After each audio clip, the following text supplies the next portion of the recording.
Hi everyone, welcome back to my channel. Today we're going to do a waving hair tutorial with a waving stick instead of a curling iron. So it might be easier for some people.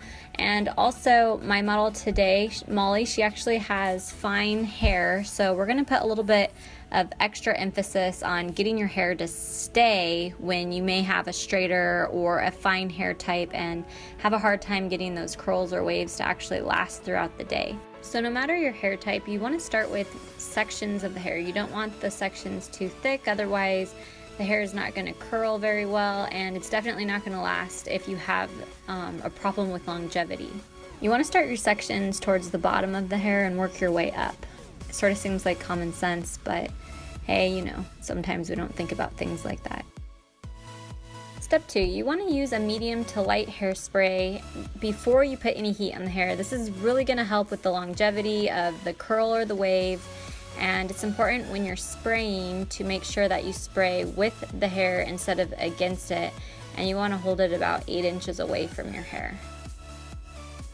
Step 3 is wrapping the hair. So with the curling wand or the curling stick or the waving wand or whatever the heck you want to call it, you want to wrap down the barrel. So you kind of, when you're doing it on yourself, you're going to hold it above your head, face it downwards, and then you'll wrap the hair. The important part when you're wrapping the hair is you don't want to twist the hair or make the hair too bulky, otherwise the heat's not going to be distributed very evenly on it.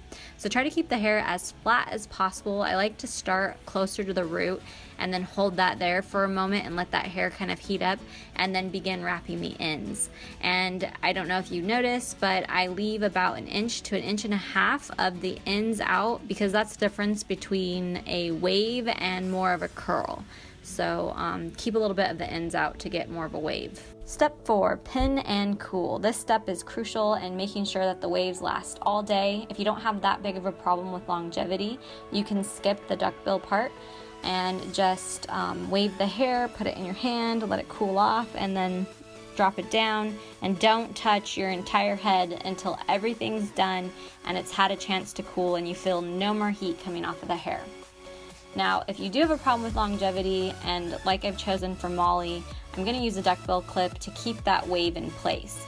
And I'm just going kind of across it, and I've chosen a metal duckbill clip because these don't have that strong of a clamp down, so it's not going to leave a crease in the hair.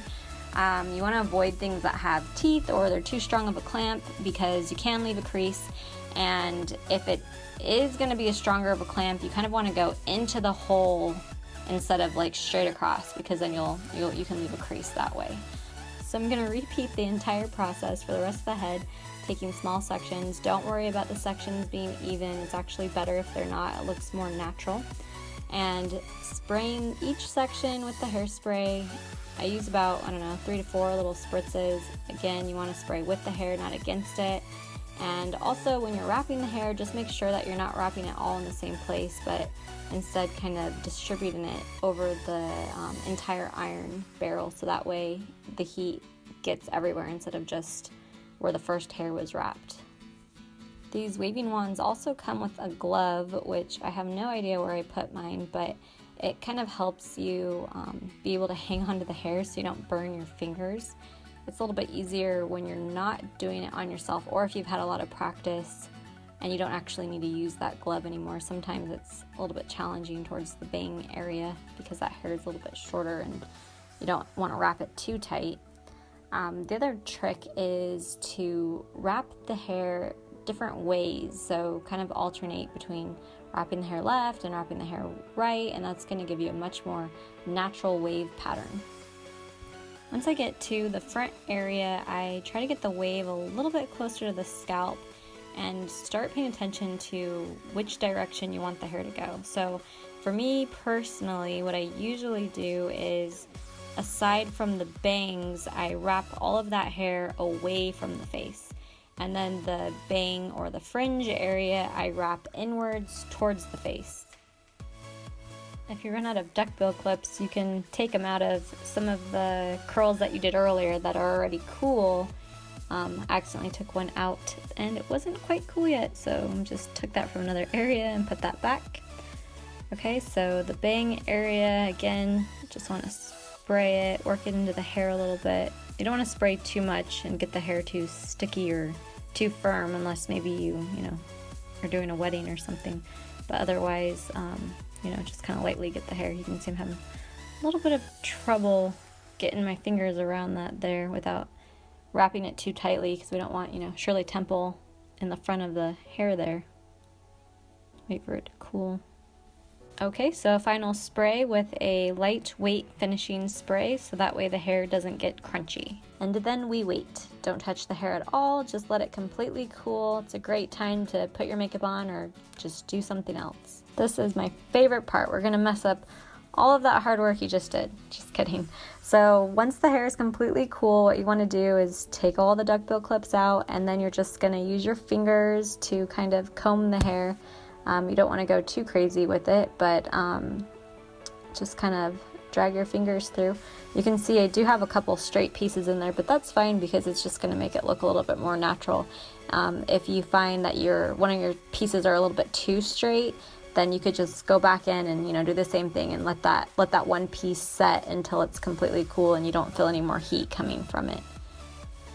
Okay, so you can see how it looks. All right, now I mess it up. I think what's really great about this is that it's so touchable, so you don't have to worry about it being messed up. I remember when I was in high school and just freaking out if anybody even touched my hair, so I really like that, you know, styles these days are a lot more flexible with movement and reality. Not that I'm that old, maybe that was just me in high school. I was just very particular. Then again, maybe that's just every high school student. Oh, I just love it. Look at how beautiful and natural it looks. It's just absolutely perfect. If you liked this video, please give it a thumbs up so that way I know, and subscribe to my channel. If you don't have a waving wand, I have a beach wave tutorial which I use a regular iron, so check that out. I'll link it at the end here. And also, if you want more information about the products or the tools that I use, there's a link down below and you can find that all on my blog. Thanks for watching. I hope you enjoyed.